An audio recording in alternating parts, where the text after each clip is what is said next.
territoires. Vous avez la parole.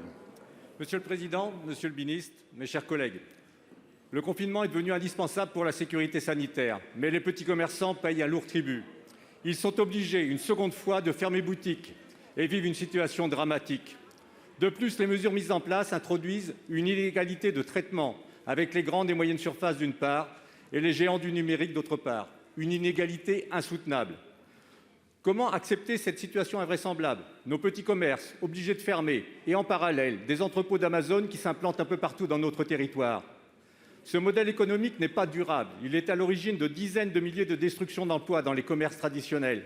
C'est un modèle qui participe à la dévitalisation de nos centres-villes, un modèle qui bétonne nos terres agricoles, un modèle qui a un bilan carbone catastrophique. J'en appelle également à la responsabilité de toutes et tous ici, et notamment aux collègues de droite de cet hémicycle. Demander la relocalisation de nos productions et appeler à plus de souveraineté, c'est bien.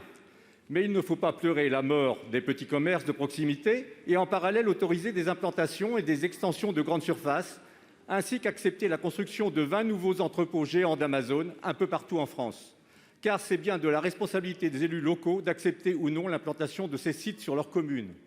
Comme à Belin-Belay, en Gironde, où le géant chinois Alibaba va implanter 71 000 m² d'entrepôts logistiques en plein parc naturel régional. Mais aussi à Ensisheim, dans le Haut-Rhin, ou encore à Montbert, en Loire-Atlantique. Et la liste est longue. Je pourrais également parler des conditions sanitaires des salariés dans la vente en ligne. Monsieur le ministre, pour enfin trouver le chemin d'un modèle économique juste et résilient, soyons efficaces sans attendre. À quand un gel des implantations d'entrepôts de vente en ligne, comme le demande la Convention citoyenne, et un moratoire sur leurs ouvertures? À quand une contribution exceptionnelle d'Amazon et des grandes surfaces en faveur des commerçants et artisans obligés de fermer? Je vous remercie. La parole est à M. Cédric O.